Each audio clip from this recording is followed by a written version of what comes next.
오늘 주실 하나님 말씀은 베드로전서 1장 21절에서 25절입니다. 베드로전서 1장 21절에서 25절 우리 한 절씩 교독하겠습니다.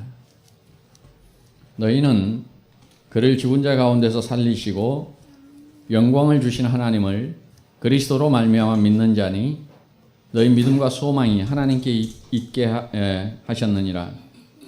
너희가 진리를 순종함으로 너희 영혼을 깨끗하게 하여 거짓이 없이 형제를 사랑하기에 이르렀으니 마음으로 뜨겁게 서로 사랑하라. 너희가 거듭난 것은 썩어질 씨로 된 것이 아니요 썩지 아니할 씨로 된 것이니 살아있고 항상 있는 하나님의 말씀으로 되었느니라.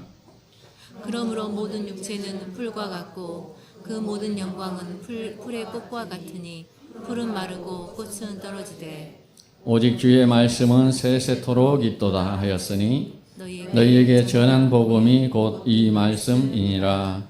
아멘.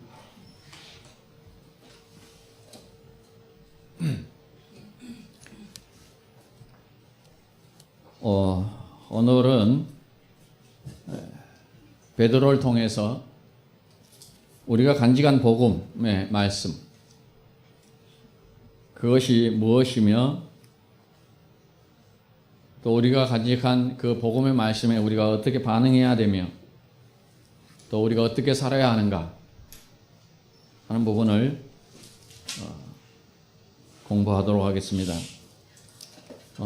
창세 전부터 우리를 택하시고 부르시고 그리고 거룩하게 하시고 그러기 위해서 주님께서 마지막 때에 우리에게 오셨습니다.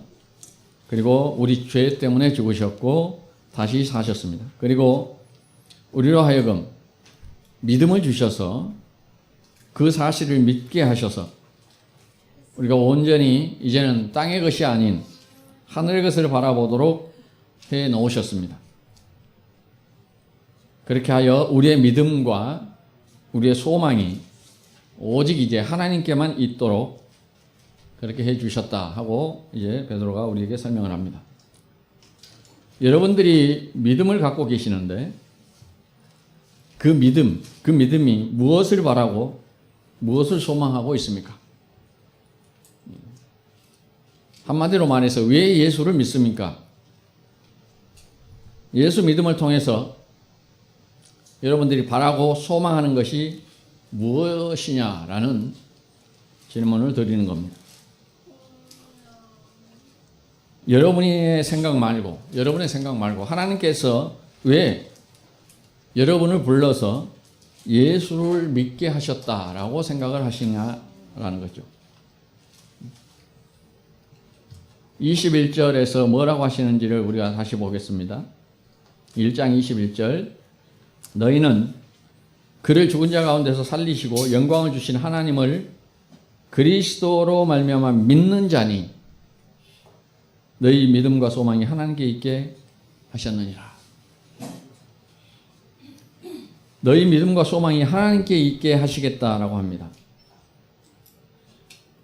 그러니까 우리의 소망이나 우리의 원함이 아니라 오직 하나님만 바라보도록 하시기 위하여 하나님은 우리를 구원하셨고 우리에게 믿음을 주셨다라는 것이죠. 그러니까 우리가 예수 그리스도를 믿으면 이제 우리의 소망이 땅에 있는 것이 아니라 하나님께 있도록 해 주셨다라는 것입니다.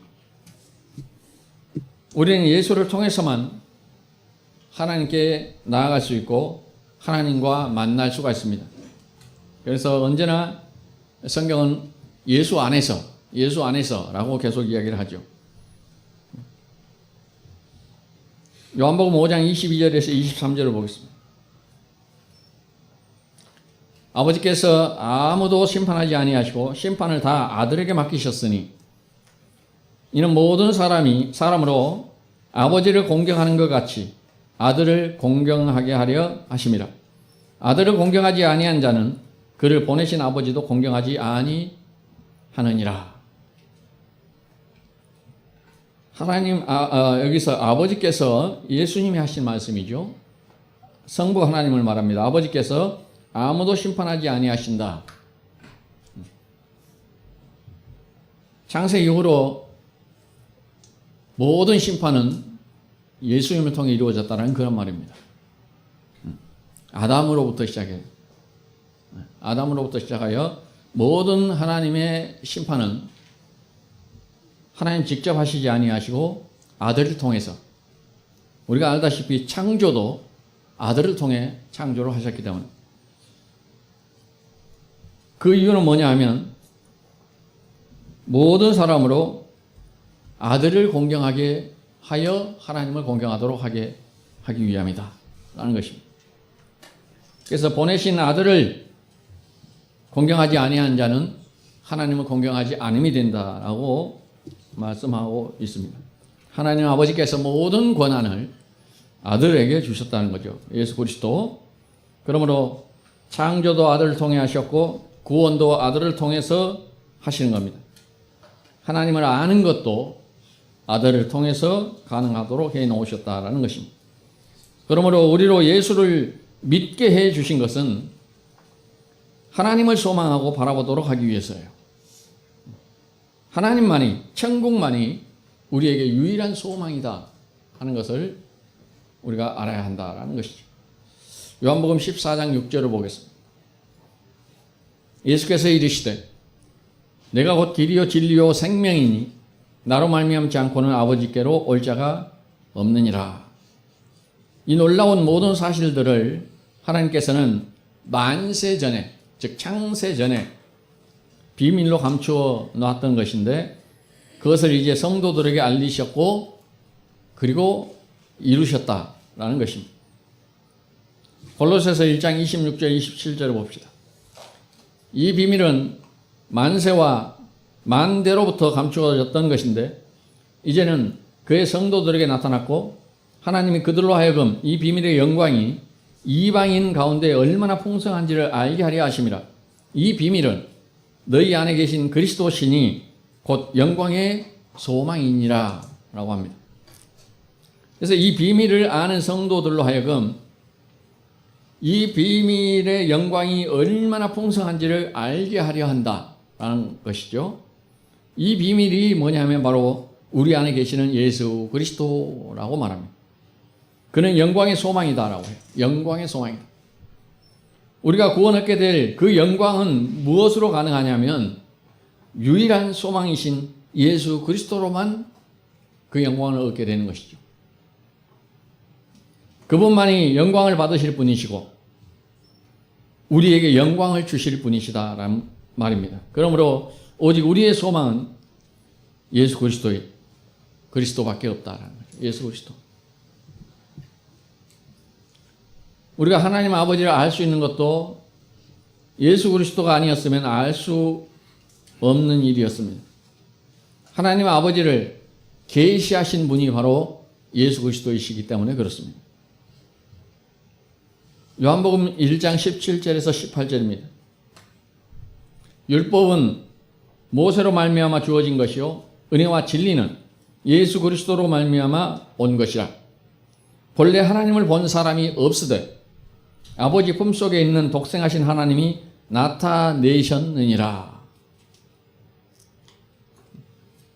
구원의 은혜와 진리의 말씀이 예수 그리스도를 통해서 우리에게 온 것이다 라고 이야기를 합니다. 구원의 은혜, 우리가 구원받은 것, 그리고 진리의 말씀, 하나님의 말씀, 그것이 예수를 통해 우리에게 온 것이다. 본래 하나님을 본 사람이 없었다라고 이야기를 하죠. 그 하나님은 오직 예수를 통해서만 일하시고 나타나시기 때문에 그렇습니다. 그래서 아버지 품속에 있는 독생하신 하나님이라고 이야기를 합니다. 그것은 아버지 품속에 있는 독생하신 하나님. 이것은 즉 하나님이신, 하나님의 본체이신 그런 뜻입니다.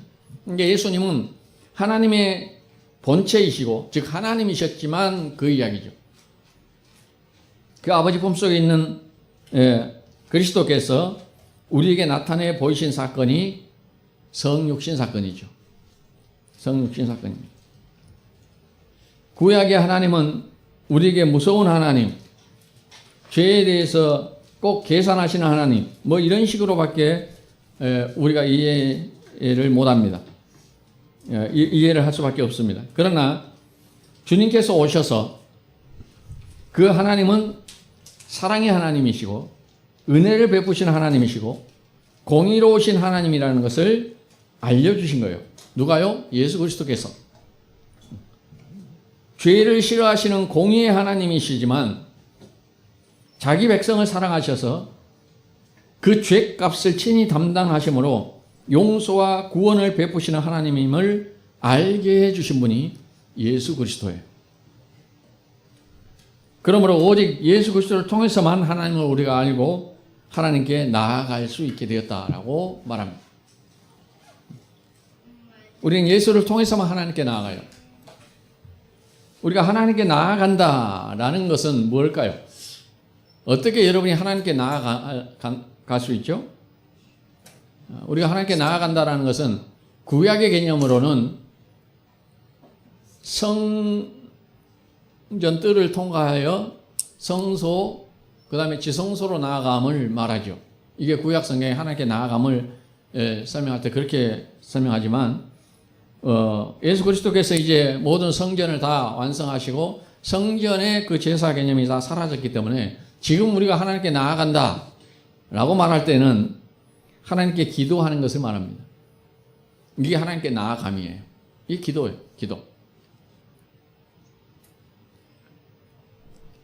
또 예수 그리스도는 하나님과 우리 사이에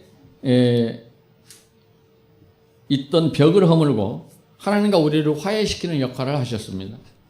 그래서 우리가 하나님께 나아갈 수 있게 된 것이죠. 그 벽이 허물어졌기 때문에. 그래서 우리가 하나님께 나아간다는 것은 하나님과 우리가 직접 기도가 가능하다. 그러한 의미입니다. 고린도후서 5장 18절에서 20절을 봅시다.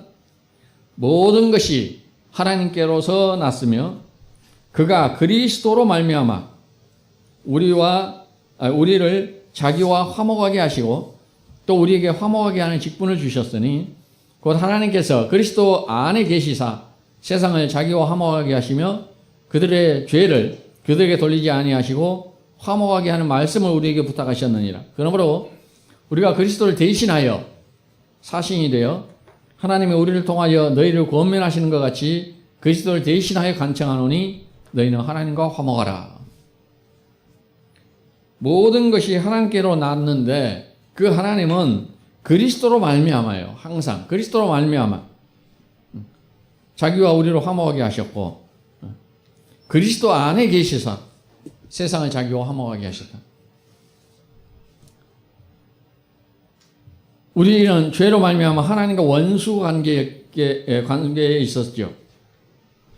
그런 우리를 하나님께서 찾아오시는 방식으로 우리와 화목을 하신 것입니다. 우리는 죄로 인하여서 죽은 자들이기 때문에 하나님을 찾을 수도 없고 부를 수도 없는 그래 영원한 절망의 상태에 있었던 자들이죠. 그러므로 하나님께서 직접 찾아와 주시지 않고서는 전혀 소망이 없는 그런 사람들이었습니다. 전번 설교에도 말씀드렸듯이 우리의 죄악의 값은 이 세상 그 무엇으로도 감당할 수 없는 것이라고 그랬어요. 왜냐하면 죄의 값은 죽음이기 때문에 그래요. 생명을 요구하기 때문에. 그래서 하나님께서 죄 없으신 그 사람의 몸으로 오셔서 십자가에서 우리의 죄를 대속하심으로 우리가 죄에서 노임을 받게 되었다라는 것입니다.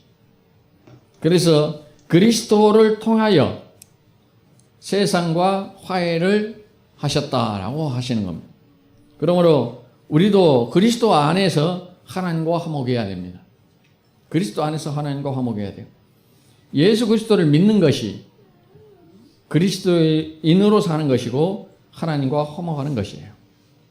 그것이 예수를 통하여 하나님과 화목하는 그런 방법입니다. 예수를 믿고 그리스도인으로 사는 것. 이것이 하나님과 화목하는 방법이에요.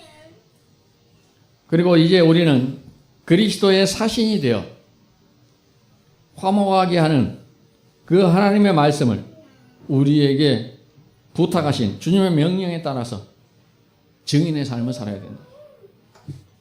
세상에게 하나님과 화목한 사람임을 증거하는 겁니다. 이것이 이 땅에서 우리의 사명이죠. 우리가 하나님과 화목했다. 그러니 너희도 하나님과 화목하라. 세상에서는 그 길 외에는 소망이 없습니다.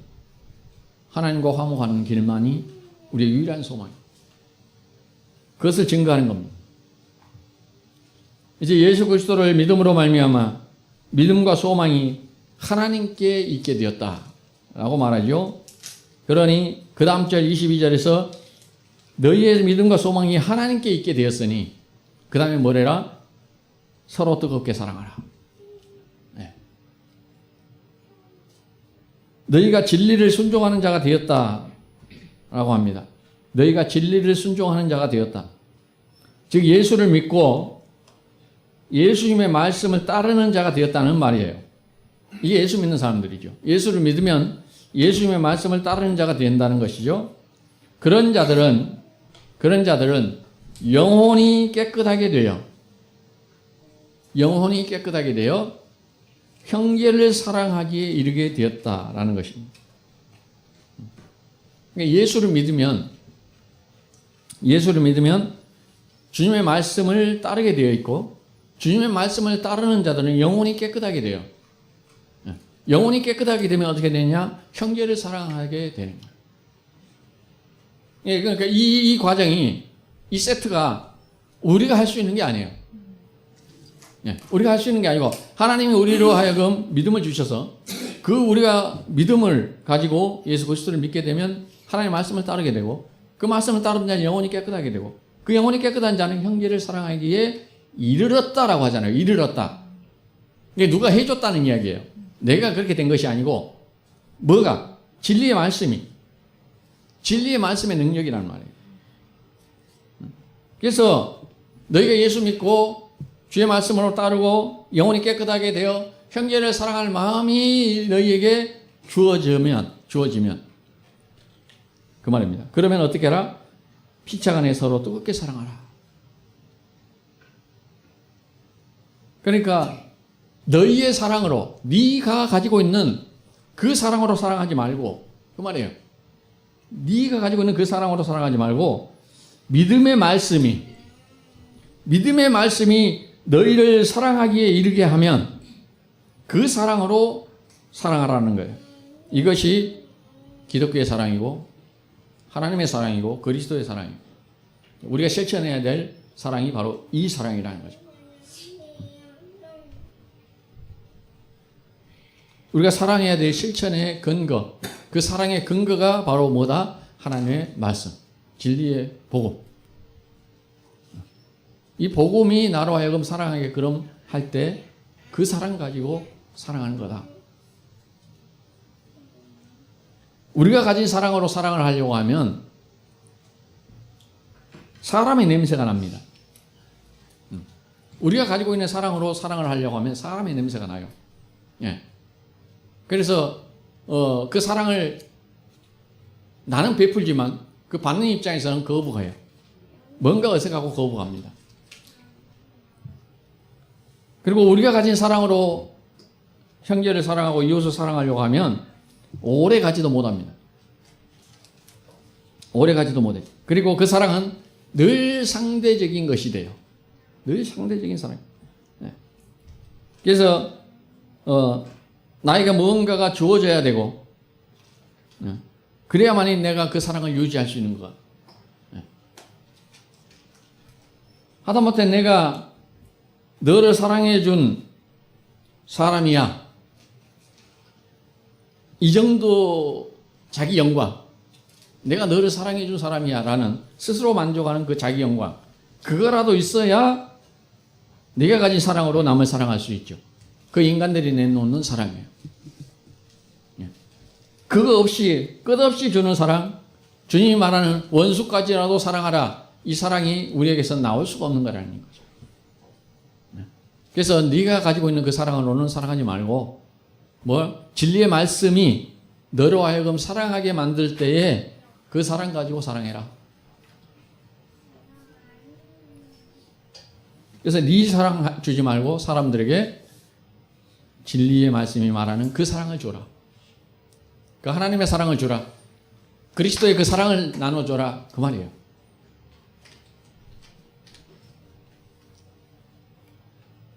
그래서 인간들이 내놓는 그런 사랑 말고 오직 하나님에게서 나온 그 사랑으로 사랑하라. 말씀이 우리로 하여금 사랑하도록까지 이끌어 주신다라는 겁니다. 그게 뭐 때문에 가능했는가? 23절에서 너희가 거듭났기 때문에 가능하다라고 이야기해요. 거듭났기 때문에 가능하다. 거듭났다. 새롭게 태어났다는 거예요.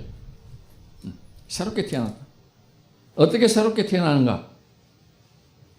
썩지 아니할 씨로 된 것이니 곧 하나님의 말씀으로 되었다라고 합니다.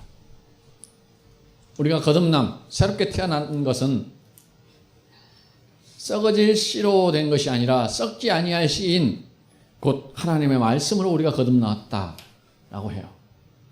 야고보서 1장 18절을 볼까요? 그가 그 피조물 중에 우리로 한 첫 열매가 되게 하시려고 자기의 뜻을 따라 진리의 말씀으로 우리를 낳으셨느니라. 하나님께서 그의 피조물 중에서 우리를 선택하시고 첫 열매가 되게 하시려고 했다라는 것입니다. 그 첫 열매는 구약에서 하나님의 것이고 하나님께 드려지는 것을 의미하죠. 그러니까 우리를 첫 열매로 받으신다라는 그런 의미죠. 우리를 하나님이 당신의 것으로 또는 받을 만한 것으로 여기시겠다는 겁니다. 어떻게 그게 가능하냐? 진리의 말씀으로 우리를 낳으셨기 때문에 그게 가능하다. 즉 진리의 말씀으로 거듭나게 하셨기 때문에 하나님이 받으실 만한 것이 된다라는 이야기입니다. 우리가 어떻게 하나님 앞에 감히 하나님 우리를 받으소서, 하나님 내가 하나님께 드리나이다, 있을 수 없는 이야기죠. 하나님 앞에서 감히 죄인들이 우리가 하나님께 드릴 만한 것은 아무것도 없어요. 아무것도 없어. 우리가 하나님께 드릴 만한 것이 아무것도 없다니까. 우리는 이미 죄로 찌들어 있고 죄로 물들어 있는 죄인들일 뿐이기 때문에 우리가 감히 내가 하나님께 찬송을 드립니다, 하나님을 찬송합니다 해도 그것은 전부 가식일 뿐이고 죄인들의 헛소리일 뿐인 거죠.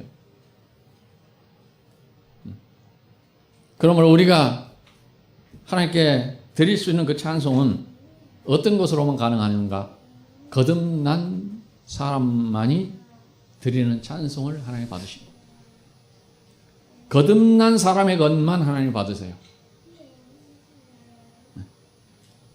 하나님이 받으시는 거 딱 두 개 있다 그랬죠? 뭐예요? 찬송과 기도예요.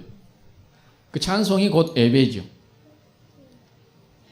그 찬송이 곧 예배예요. 그거 받으세요. 그 다음에 우리의 기도를 받으십니다. 그 외에는 하나님 안 받으세요. 그것도 어떤 찬송과 어떤 예배를 받으실까요? 어떤 기도를 받으실까요? 거듭난 사람의 것만. 그래서 진리의 말씀으로 우리를 낳으셨다. 우리를 거듭나게 새롭게 태어나게 하셨다. 그것만 하나님이 받으시는 거예요. 그 사람의 것만.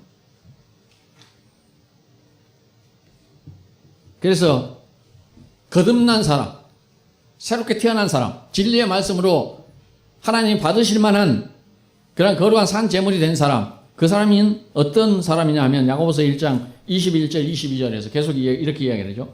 그러므로 그런 사람은 모든 더러운 것과 넘치는 악을 내버리고 너희 영혼을 능히 구원할 바 마음에 심어진 그 말씀을 온유함으로 받아라.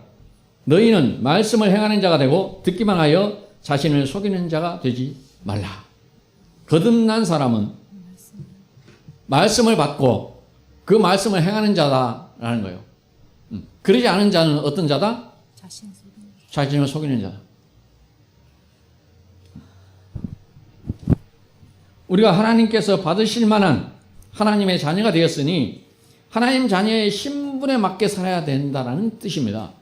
하나님의 자녀의 신분, 그래서 야고보가 이렇게 권하는 겁니다. 모든 더러운 것과 넘치는 악을 내어버리라. 왜요? 거듭났으니까.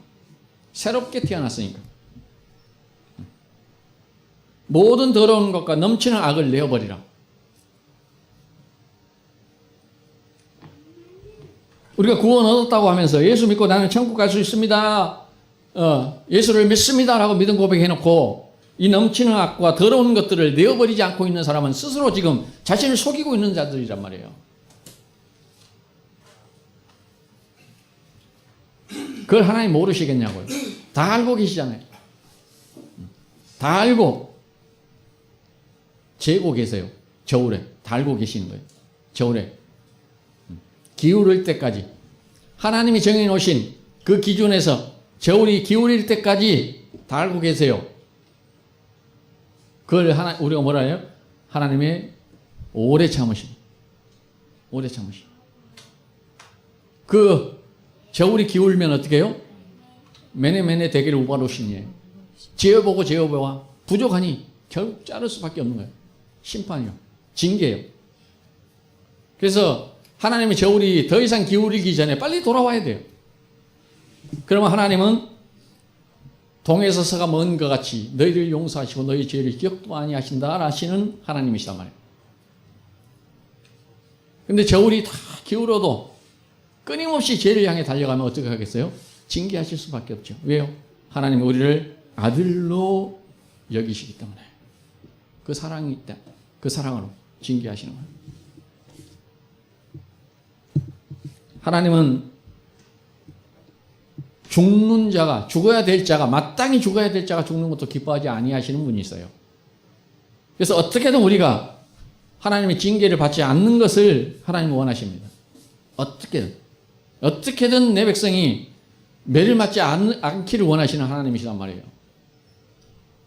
그래서 하나님은 끊임없이 참으시고 말씀으로 우리를 계속 권면하는 거예요. 빨리 돌아와라.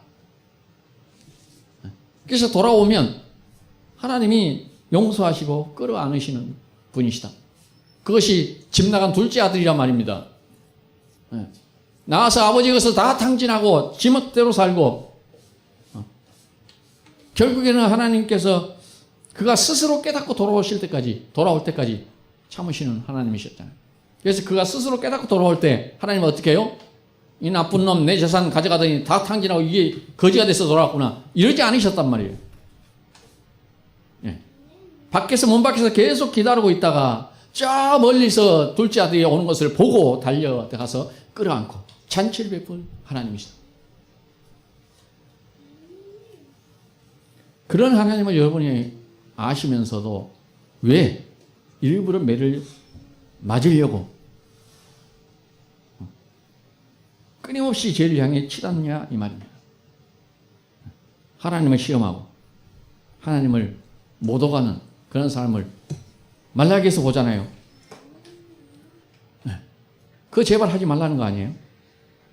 근데 우리는 말라기에서 말한 것 그대로 지금도 하고 있어. 지금 하나님을 시험하는 거예요. 해봐라. 어찌 해봅시다. 이 정도 하면 괜찮겠죠.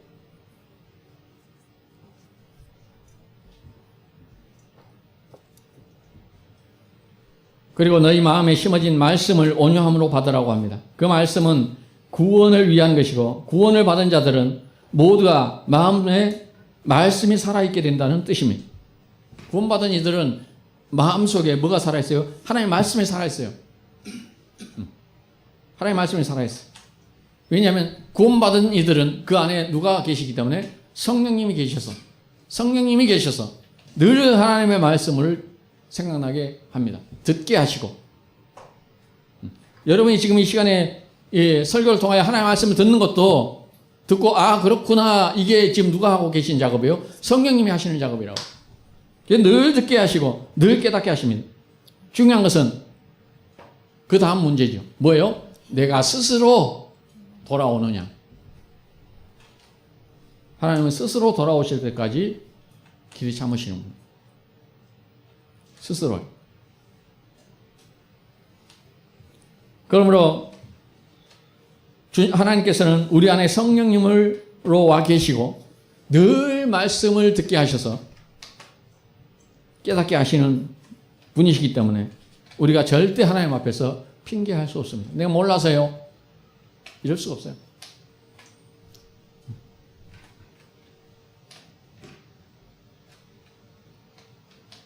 수요일인가 이야기했지만 하나님 너무하시네요. 이럴 수가 없다니까요. 내가 너를 징계할 때까지 얼마나 참은 줄 아느냐? 하나님 그러신다고. 근데 우리는 고집 부리고 가다가 된통 얻어 터지면 그때 울고불고 와가지고 하나님 너무하시네요. 나 그러실 줄 몰랐어요. 사랑의 하나님이시라면서요. 이런다고. 적당히 좀 치시지. 이렇게 심하게 때리십니까? 이러면서.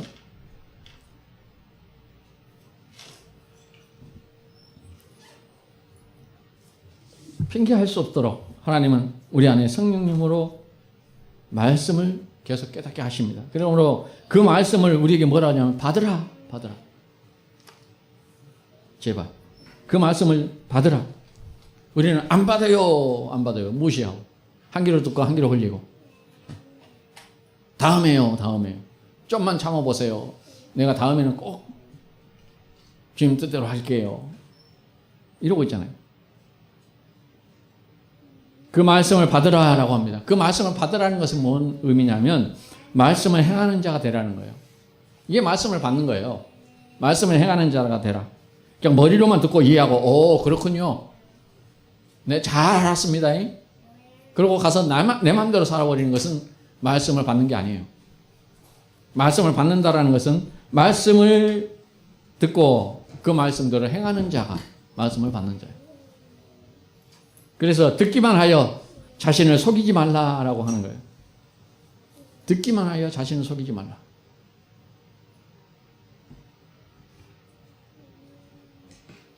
그러면 인간들은 또 어쩐 줄 아세요?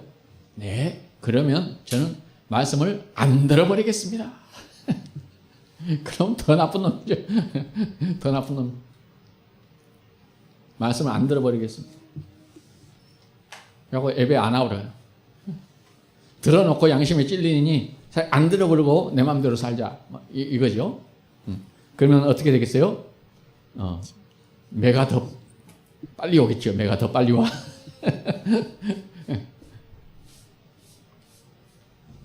야고보의 이야기를 한번 더 들어봅시다. 1장 26절에서 27절.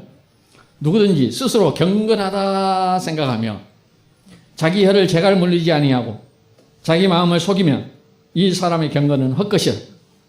하나님 아버지 앞에서 정결하고 더러움이 없는 경건은 곧 고아와 과부를 그 환난 중에 돌아보고 또 자기를 지켜 새 속에 물들지 아니하는 그것이니라. 여기서 스스로 경건하다고 하는 자들이 대해서 말하고 있죠. 스스로 경건하다고 말하고 있어요. 스스로 경건하다고 하는 자들이 있는데 그들이 뭐 했다는 거냐면 혀를 재갈 물리지 아니했다. 혀를 재갈 물리지 않으면서 난 스스로 경건한 사람이야 이런다는 거죠. 여기서 재갈 물리지 않는다는 것은 말이죠. 말. 뛰어다니는 말. 말들이 함부로 날뛰지 못하도록 입에 재갈을 물리는 거예요. 그 말들에게 재갈을 물리는 이유는 뭐예요? 은유적 표현인데 함부로 날뛰지 못하고 내가 원하는 대로 하도록 하기 위해서요. 그래서 재갈을 물리는 거죠. 남을 비방하거나 악담하는 것을 제어하라라는 그런 의미로 자기 혀를 재갈 물리라라고 해요. 남을 비방하거나 악담하는 것. 그러니까 스스로 경건하다고 하는 자들이 남을 비방하고 악담하는 말들을 한다는 거예요. 혀를 절제하지 못하면서 스스로 경건하다고 하는 것은 위선이다. 그렇게 말하고 있어요. 스스로 경건하다고 하면서 혀를 재갈 물리지 못하면 위선이다. 또 계속해서 야고보가 이렇게 이야기를 합니다. 3장 2절에서 6절에 보십시다. 우리가 다 실수가 많으니 만일 말에 실수가 없는 자라면 곧 온전한 사람이라 능히 온몸도 굴레 씹으리라. 우리가 말들의 입에 재갈을 물리는 것은 우리에게 순종하게 하려고 그 온 몸을 제어하는 것이라. 또 배를 보라. 어떻게 크고 광풍에 밀려가는 것들을 지극히 작은 키로서 사공의 뜻대로 운행하나니 이와 같이 혀도 작은 지체로 돼 큰 것을 자랑하도다. 보라, 얼마나 작은 불이 얼마나 많은 나무를 태우는가. 혀는 곧 불이요 불의의 세계라. 혀는 우리 지체 중에서 온 몸을 더럽히고 삶의 수레바퀴를 불사르나니 그 사르는 것이 지옥 불에서 나느니라. 우리는 다 실수가 많은 사람들입니다. 특히 말에 실수가 많은 사람들입니다. 말이 중요한 것은 말에 실수가 없으면 온전한 사람이기 때문이다. 그러니까 우리를 판단할 때, 나라는 인간을 판단할 때, 나의 인격을 판단할 때 뭘로 판단하느냐 하면 그 사람의 말로 판단하는 거예요. 네. 우리의 속마음이 뭘로 나온다? 말로 나온다. 말로 나온다. 사람이 정말 멋지게 생기고 또는 예쁘게 생기고 또 잘생겼어요. 모델처럼, 탤런트처럼 아주 멋지게 생겼어. 그래서 끝만 보고 우와, 전부 입이 벌어졌어. 근데 입이 탁 열렸는데 거기서 그 영화에 나온 그 벌교 말 그런 말이 쏟아지면 어떻게 됩니까? 바로 인상이 찌푸려지죠. 이 말이 그 사람을 판단해요. 말.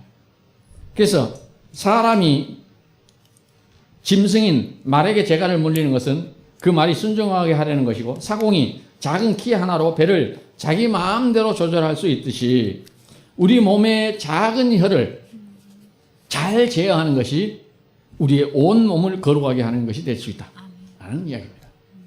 그래서 여러분이 거룩을 뭘로 실천해야 되느냐? 입으로 실천하죠. 나오는 말로. 말.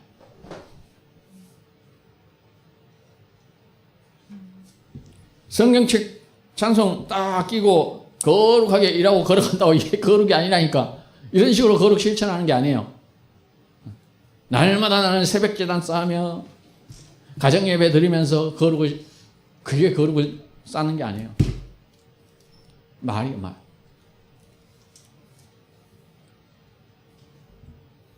작은 불씨가 얼마나 많은 나무를 태우는가. 우리의 작은 혀를 잘못 놀리면 온몸을 더럽히고, 그래서 여러분의 인격이 싹 박살나는 거예요. 우리의 삶을 불사르게 된다라고 분명히 이야기를 합니다. 그래서 혀는 곧 불이요 불의의, 즉 의롭지 못한 불의의 세계라 라고 하면서 그것은 곧 뭐다? 지옥의 불이라 하고 말합니다. 지옥의 불. 우리를 더럽히고 인생을 파괴시키는 지체가 바로 뭐다? 혀다. 여러분을 말살시키는 것, 여러분을 삶을 파괴시키는 것, 혀로. 그래서 여러분 그 TV에서 좋아하는 거, 야구 중계를 보다가 선수들이 입모양만 보고 우리가 뭐래요? 저것도 요겠다. 그러잖아요. 그러면 그 다음부터 그 선수가 별로 안 좋게 보여. 네, 그런 거예요. 이 혀가 중요해요.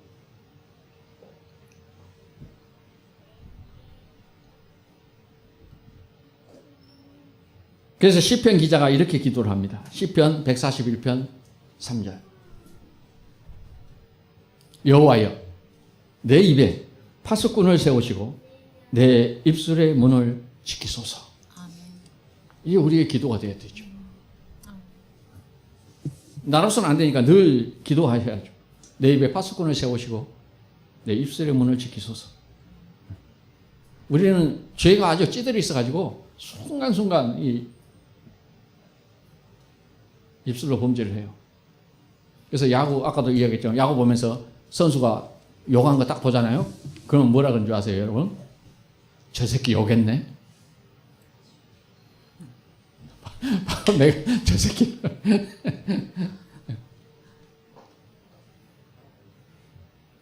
잠언 기자가 또 이렇게 이야기를 합니다. 잠언 13장 2절 3절.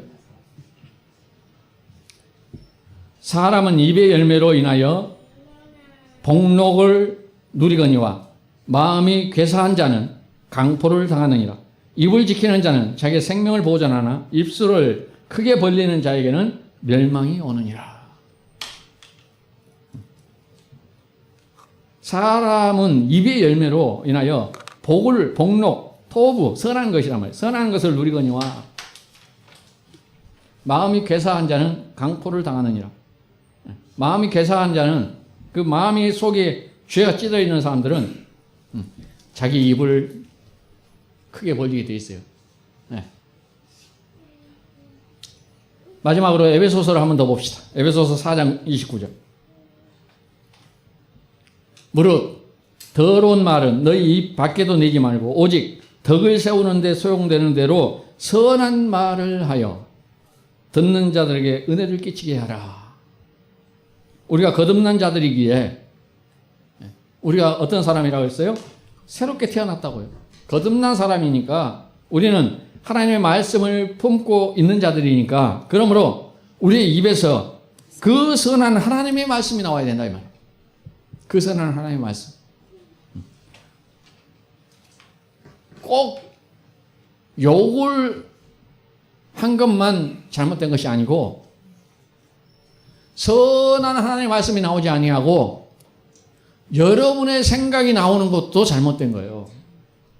그것도 입을 잘못 놀린 거예요. 성도를 권면할 때, 성도를 만약에 권면할 때 여러분의 생각으로 권면하지 마세요. 그건 입을 잘못 놀린 거예요. 뭘 권면해야 돼요? 하나님의 말씀으로 권면을 해야 됩니다.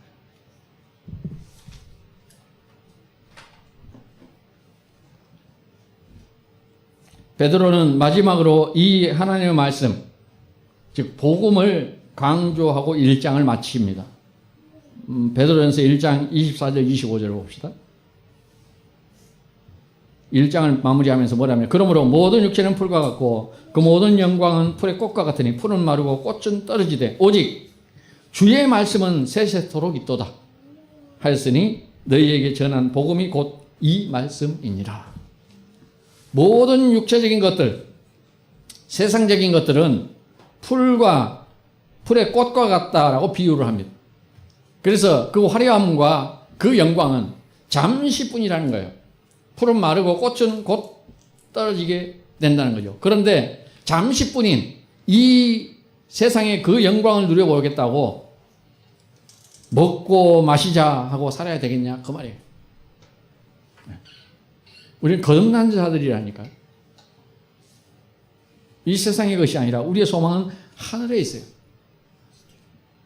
이사야 22장 12절에서 14절을 봅시다. 그날에 주 만군의 여호와께서 명령하사 통곡하며 애곡하며 머리털을 뜯으며 굵은 배를 띠라 하셨거늘 너희가 기뻐하며 즐거워하여 소를 죽이고 양을 잡아 고기를 먹고 포도주를 마시면서 내일 죽으리니 먹고 마시자 하는도다.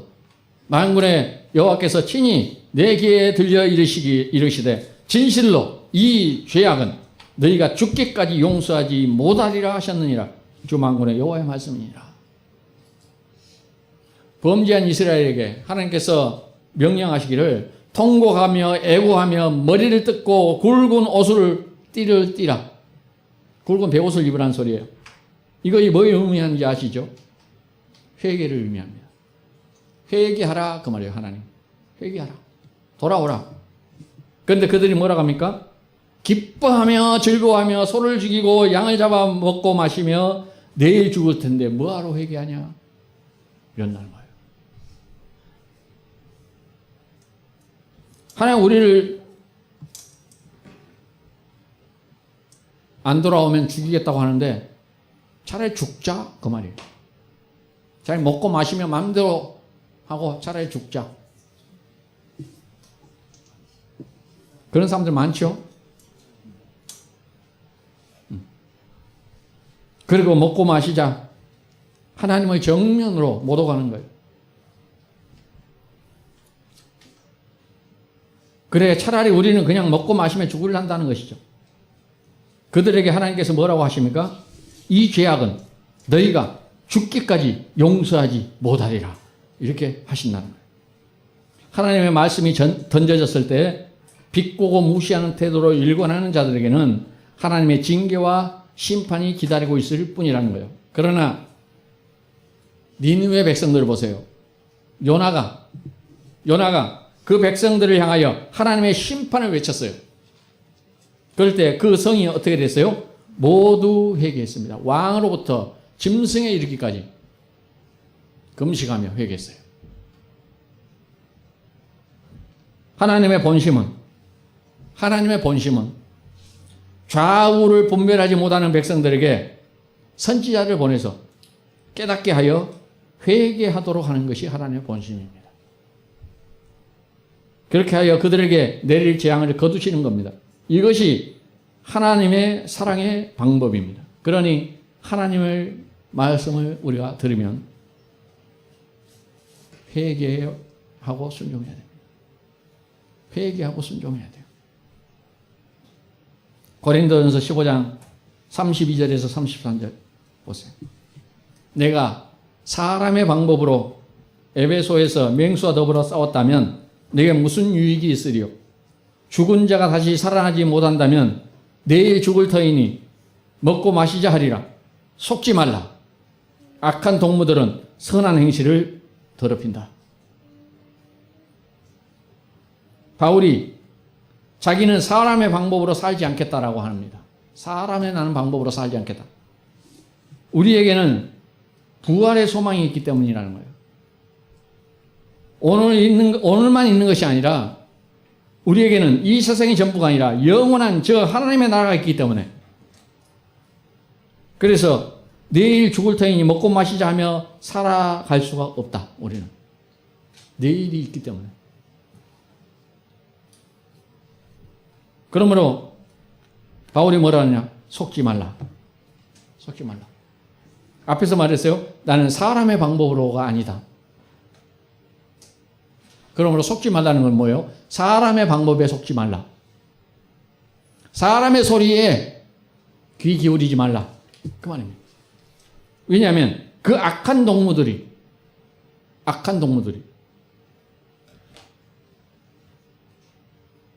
선한 행실을 더럽히기 때문이다. 그러므로 악한 동무들에게 속지 말라는 거예요. 그들이 주장하는 것이 나를 위한 것 같고 내게 즐거움을 주는 것 같지만 그들은 결국 선한 행실을 더럽게 하는 일을 하게 된다라는 겁니다. 즉 결국은 그 악한 동무들이 하나님보다 세상을 더 사랑하게 만들어 버린다는 거예요.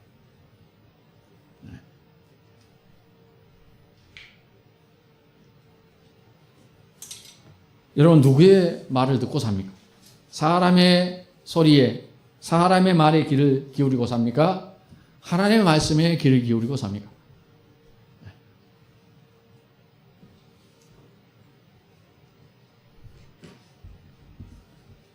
그들의 친구를 보면 답이 많이 나오잖아요. 그래서 예수 안 믿는 친구들과 물론 우리가 교제하고 그들을 가까이 해야 됩니다. 뭐 하기 위하여? 복음 전하기 위하여. 선한 영향력을 미치기 위하여. 근데 그들의 괴계에 우리가 넘어가서는 안 됩니다.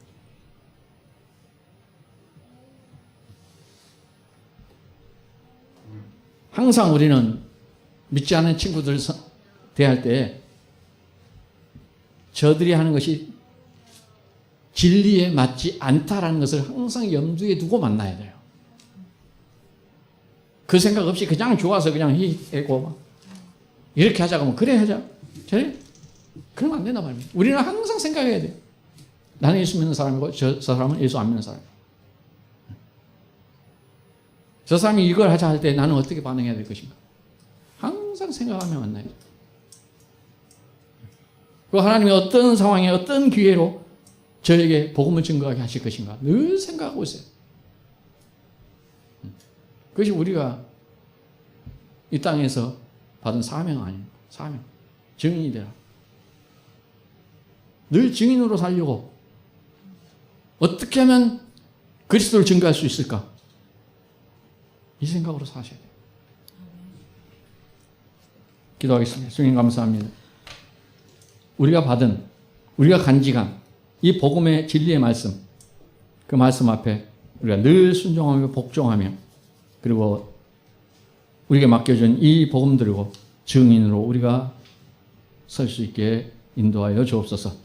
주님을 찬송합니다. 예수님 이름으로 기도합니다. 아멘.